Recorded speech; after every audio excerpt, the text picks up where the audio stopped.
Call the meeting to order at 2:04. Excellent, thank you.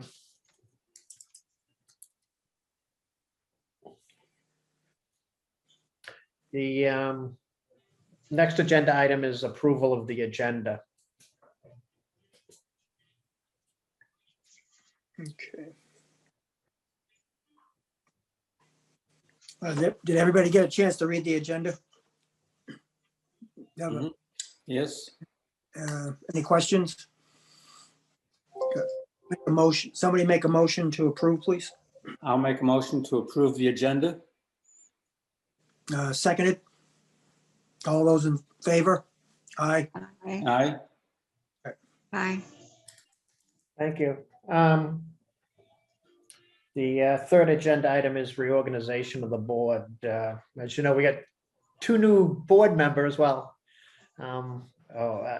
Jimmy, who was here actually before I started 25 years ago. And Ruth, congratulations to you both. Normally after an election, one of the first orders of business is to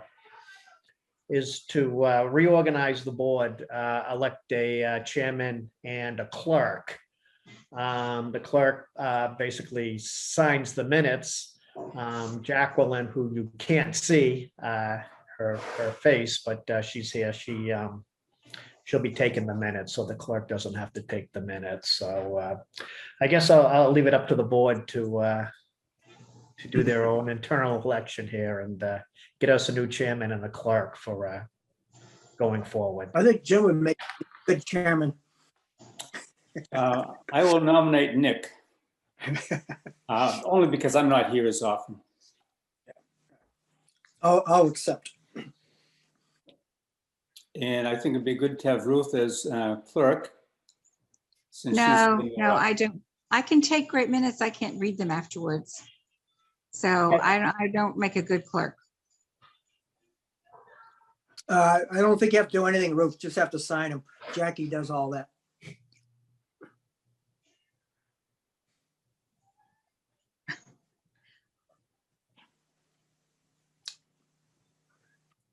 Well, I was thinking that Nick, since he's the senior member, that he should probably be the chairman for the first year at least. But if Jim wants to, I know he's probably been chairman of lots of other things and it would be good too, so.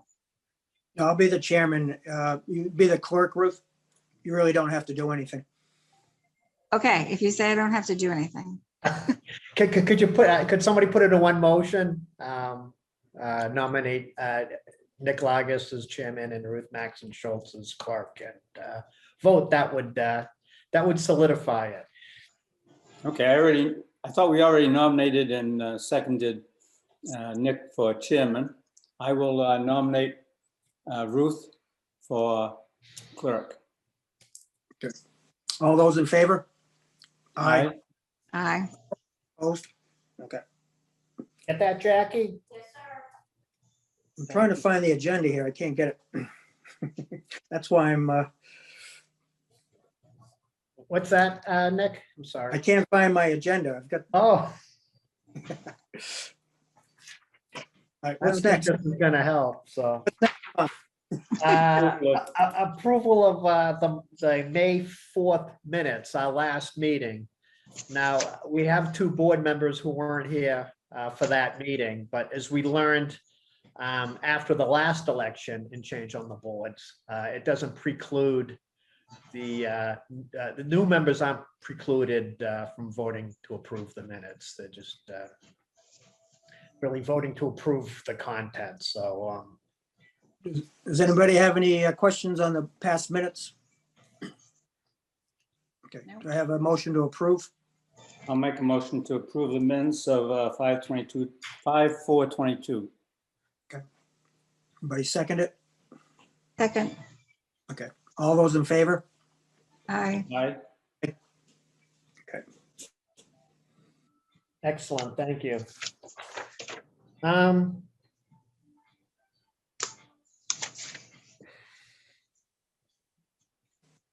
Yeah, I just don't want to get off track a little bit, but just so the new board members no. We've been meeting in Zoom meetings for quite a while because of the, because of COVID. And then when everyone thought COVID was going away, we went back to in-person meetings. And now we're back to Zoom meetings. The state, the legislation is good through July 27th for Zoom meetings, for continued Zoom meetings. And there is legislation pending to extend that even further into the future, which personally I think will probably be done. So my understanding is the board has the option of meeting in person or having Zoom meetings, but personally, if we could have Zoom meetings, I'd say we keep doing it just because the convenience of everybody and the flexibility they provide. Problem is, unfortunately, Jim and Ruth, is I'm retiring effective June 30th. So I won't be here to join in on your meetings. Well, I won't say that. I may pop into a meeting here or there down the road, but so it's pretty much a decision that the new board is going to have to come up with. But my understanding is you're still going to have the flexibility of holding Zoom meetings if that's what you want to do. Do they have hybrid meetings, Tom? You can have hybrid, yeah. But I think the problem is that my understanding is even on a hybrid meeting, all of the board members have to be on site and the public can participate remotely. I don't believe your board members can participate remotely, so I don't know what kind of advantage that would be. But I mean, that's something we can work out down the road. On July 6th, Linda McQuaid starts with the town of Ayer. She's the new assessing administrator. I sat on the interviews, town manager's office conducted the advertisement and negotiations and so forth. And Linda currently, well, up until this past month, was the assessor in Boxborough, Jackie. Yes. And she's going to start the 7th. I said the 7th. So she'll be organizing the meetings, and I guess going forward you can touch base with her and decide when you want to meet, how you want to meet, and how often you want to meet. So that's obviously something that you guys can talk about.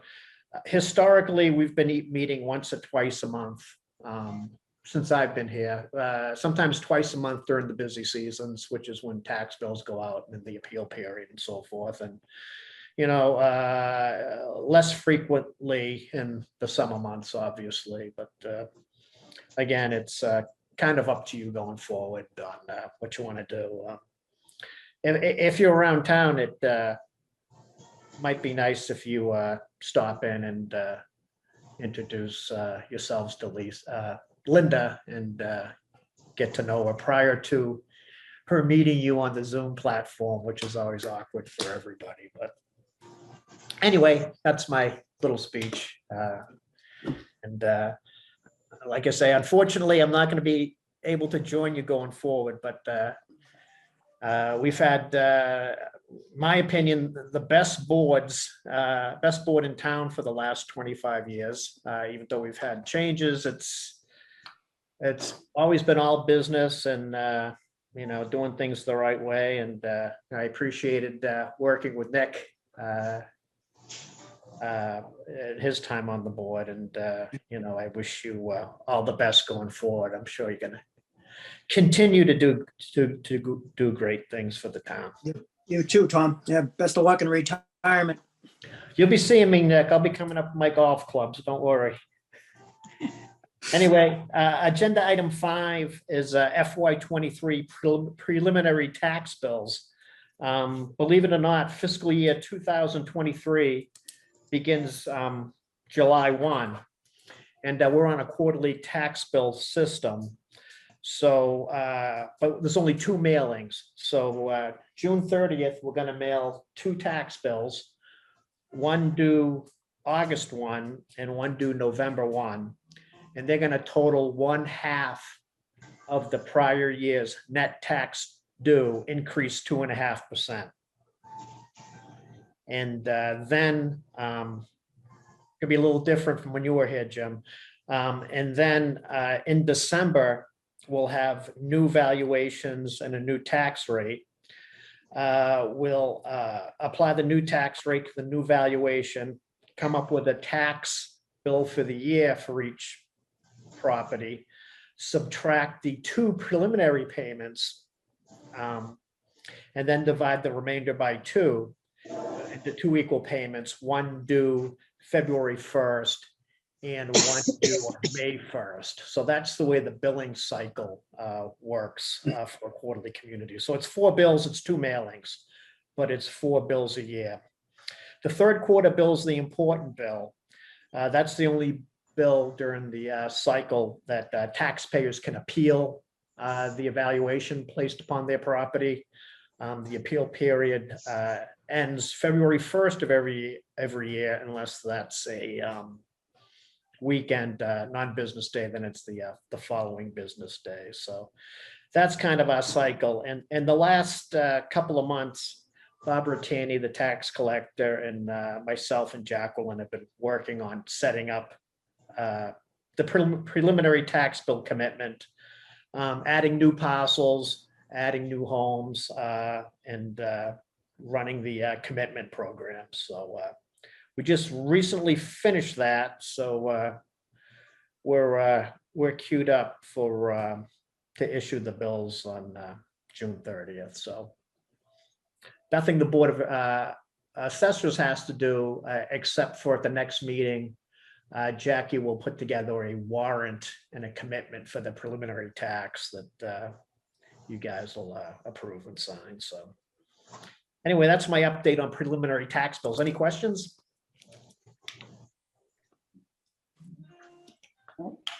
Great, thank you. Agenda item 6 is equalized valuations. And I have a memo on page 5 of your packet that sort of explains what equalized valuations are, or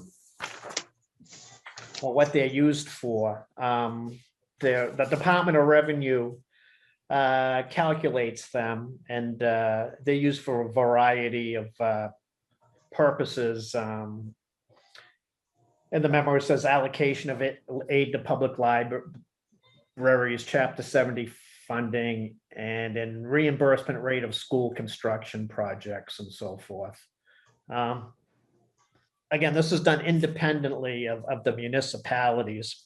And I guess I just try to, valuation wise, get every city and town on a level playing field so that these reimbursements and funds distributed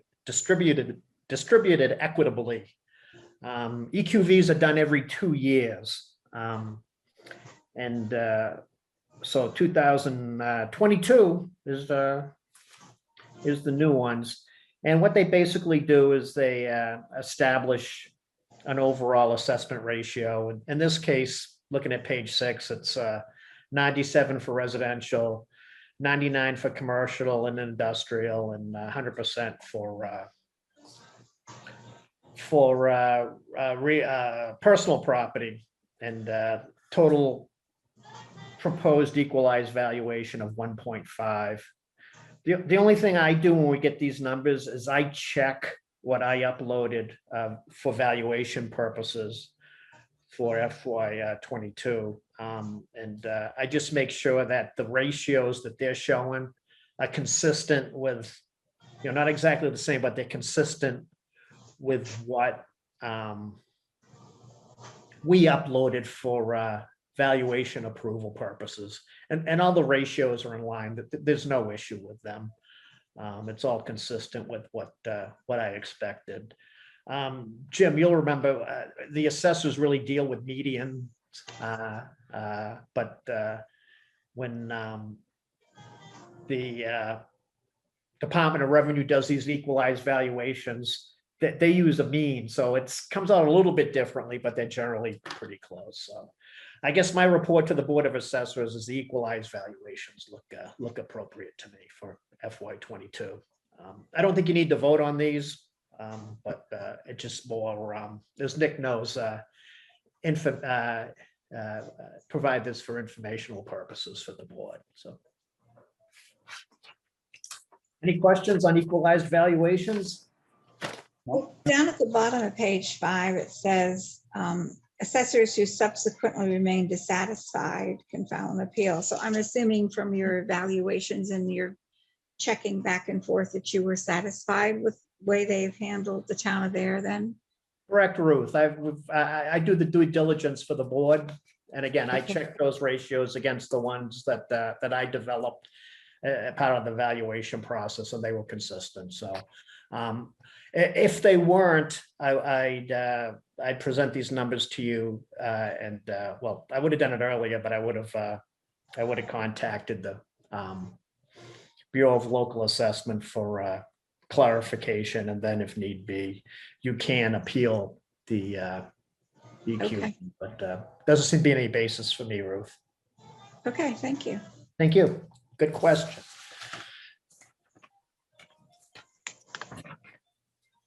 What we got here?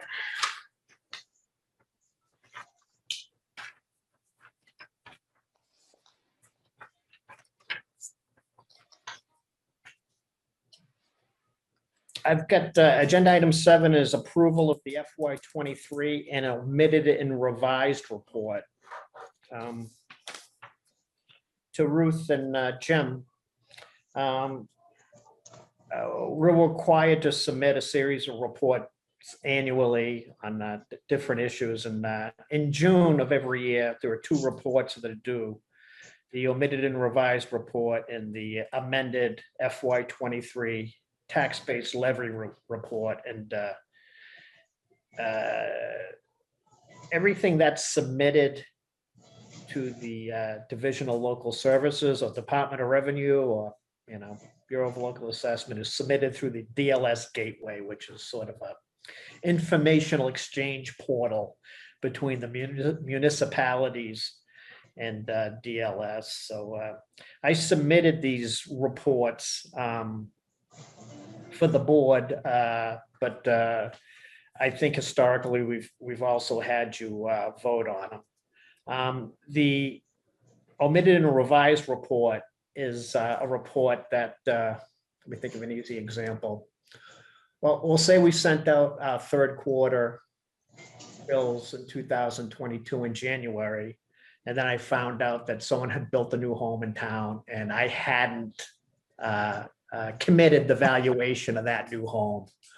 Well, that would trigger a revised tax bill, and we'd send out a 2nd bill capturing the value of the building because it wasn't included in the original commitment. And if I did something like that, then I would have to report it on the omitted revised report for the DLS. We didn't have any omitted and revised assessments for the current tax year. The only thing we did have, if you look at down the bottom of the omitted and revised report, there's rollback tax committed box. That's the rollback tax specific to chapter land, agricultural land, recreational land, or forest land. And it's a penalty that's assessed to owners of chapter land who change the use of all or some of their property during the year. And we did have an instance where we sent a rollback tax bill out. It's nominal. It was for the Rogers property on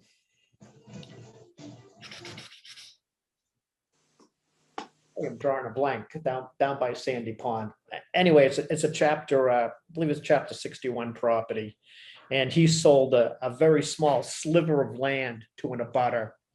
And consequently, he got a very small rollback tax bill of Pierce Ave, excuse me, it's the Rogers property on Pierce Ave. And got a very small rollback tax bill of $20.45. Other than that, again, no omitted and revised assessments and just a very small rollback tax. Excuse me, is that just a 1 year?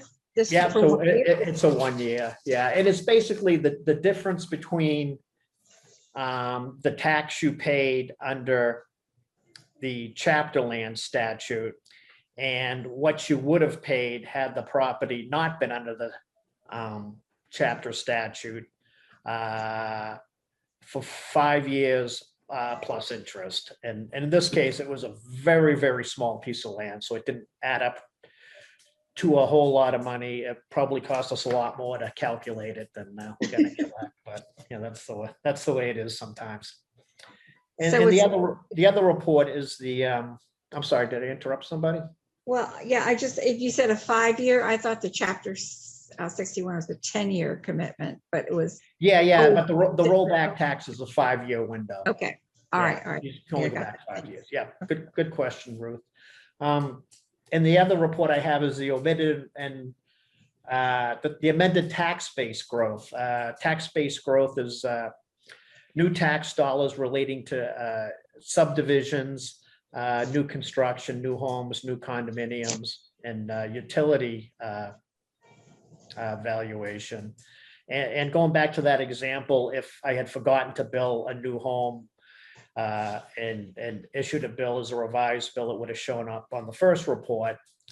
That instance, the tax attributable to that new home would have shown up on this tax-based levy growth report, meaning I forgot to put it on the original growth number, and now it goes on this sort of amended growth. So gives you a second chance to capture it, but we did not have any parcels omitted and revised, so consequently we don't have any omitted amended FY23 tax-based levy growth to report. So if all that makes sense to you, and I hope it does, a motion by the board to approve the FY23 tax-based levy growth report and omitted in a revised report would be great. I'll make a motion to I'm sorry. approve FY 2023 omitted and revised report, and also the amended FY 2023 tax-based levy growth report. Do we have a Second. second? Okay, all those in favor? Aye. Aye. Great, thank you.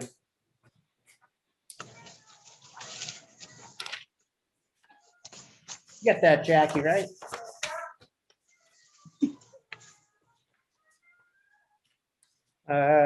Motor vehicle and trailer.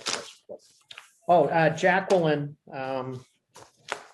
has prepared the motor vehicle and trailer excise abatement report for the month of May 2022.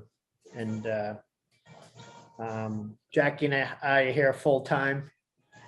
The board is not, so when people come in seeking excise adjustments, they fill out the application, they provide the appropriate documentation, and if they qualify for an adjustment on the excise tax, Jackie will post it at the end of the month.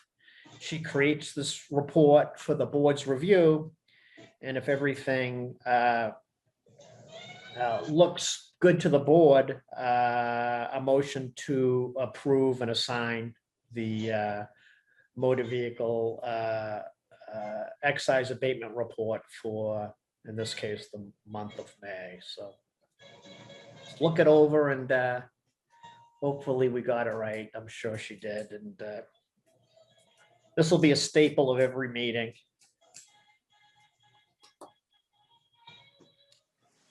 Will we receive something like this every month? Is this Yes, yeah, Jackie's posting the adjustments, but they still require Board of Assessor approval at the end of the month. Do we have a motion to approve the motor vehicle and trailer excise abatement report? I make a motion to approve the 2022 motor vehicle and trailer excise abatement report. I'll second. Okay, all those in favor? Aye. Aye. With that, Jackie? Yes, sir. Thanks. Agenda item 10 is the May 2022 Assessing Department report. As Chairman Lagus knows, it's my favorite part of the meeting. The end of for every month, we're required to put together a monthly report of assessing department activity and submit it to the town manager's office. And apparently the reports go to the selectmen and interested parties, but it's just basically a summary of what we've done for the month. What usually happens is because we don't meet every week, that sometimes I need to I submit this report. It's due before our meeting, so I still give it to the Board of Assessors so they can review it and approve it. And if there are any grammar or spelling errors, you can let me know and I'll try to be more careful next time. But There's not going to be a next time. oh, that's right. Thanks. That's sad. It's going to be an adjustment, I'm telling you. It's, Mm. but anyway, this is you just look it over, and if it looks okay to the board, just a motion to approve the May 2022 assessing department report and authorize submission to the town manager's office is how we usually phrase it. Anybody have any questions? Looks good. Okay, a motion? I'll make a motion for the approval of the May 2022 Assessment Department report.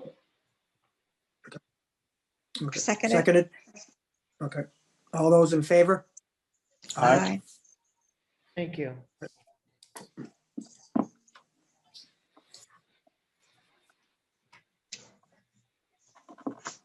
I don't have any items of old business to discuss with the board today. I don't know if any of you have anything we've discussed at past meetings you want to talk about some more, but I've got nothing. Okay. All set? Yep. New business, we have stuff to talk about. Specifically, want to talk to the new board members about a couple of items. You both have your new town emails, right? And Mhm. they're working fine, Ruth? Your emails Yes. working good? Yes. Okay. Okay. I've set you up on the gateway. You know, you log on with your I saw that. Uh-huh. yeah, and I don't remember if I set you your login and your password yet, but I've set it up, but I don't think you had your email. So I'll send you your login and your password to the gateway. And when you try to get in, it's going to let you reset your password and, you know, put in anything you want. But, you know, this is where we submit all of our reports for pretty much everything, valuation, exemptions, you name it. And many of these reports require, especially the tax rate reports require Board of Assessors signatures, and you basically check a box. So I'll make sure, I'll check my emails and I'll resend it anyway, the login and the password, you know, the temporary password for the gateway. And that course 101, the assessor intro course, the online 7-module course. Remember, Jim, back in the day, you used to have to go somewhere and Went to a week at UMass. yeah, but now it's I think Mr. Bresnahan had to travel for his, but since then, 5 years ago, they put it online. So you can kind of do it at your leisure from home, which is good in a way, but not as good because you don't have, DLS speakers live and you're meeting your brethren in the business and establishing contacts and things like that. But any event, it's the world we live in. But the course 101 is accessed through the gateway.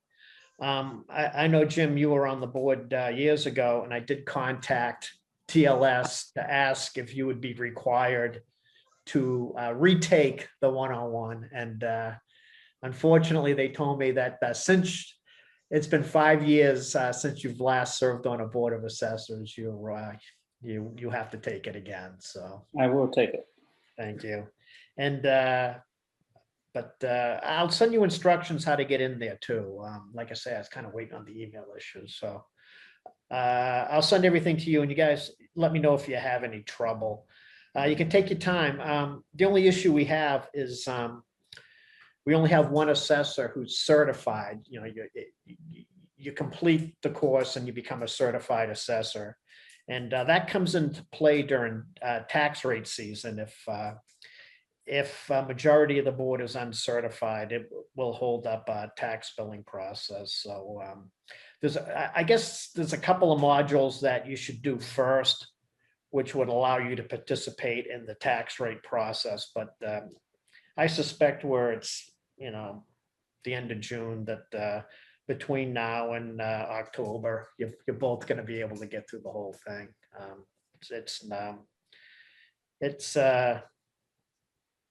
I don't remember it being that difficult, but it's a good refresher. It's a good overview of the business. Yeah. But yeah, I'll before I go, I'll make sure you guys are all squared away with that. Thank you. All righty. And do you guys have any items of new business you wish to discuss? Nope. I made a short and sweet meeting today, so Yep. no Again, Tom, executive session, nothing, no heavy lifting today, but no, it was easy. It's been a pleasure, Tom, really. Best of luck to you. all right, Nick, you're one of the best people I've met since I've been here, so it's been a pleasure. You say that to everybody, I'm sure. No, just a couple. You and Kevin, that's it. I saw Mr. Cornelia today. They had a little luncheon today for myself and Kevin Johnston, and it was nice to see Ed. He's people forget. I said I've been here 25 years, but geez, Ed's got to be 35, Jim. At least. And back then, we used to, before you came on board or any of your predecessors, we had to go and look at all the houses ourselves and do all that and put all that information in. Significantly different now. Yeah, you have no idea how complicated it's gotten over the years. It's all about information management today. It's kind of a different. I mean, the difference in what we do and how we do it from 1997 to today is it's crazy. What a different business, but important business. Anyway, I don't have anything else. I don't know if you want to schedule another meeting. What we've been doing is scheduling our meetings for Wednesday at 2 p.m. as long as they're Wednesdays at 2 p.m. As long as they're Zoom meetings. And I don't know if the board wants to continue doing that, or you've got some other schedule that might work better for the group. But and I don't know what Linda McQuaid is going to want to do. So I don't know if you want to do a to be determined for the next meeting, Nick, or do you want to schedule something? And Well, I'll come down and talk to her first of yeah, that's probably a good idea. and then we'll get a meeting set up. Wednesday's good for you people? Yes, as good as any other day. Okay. All right.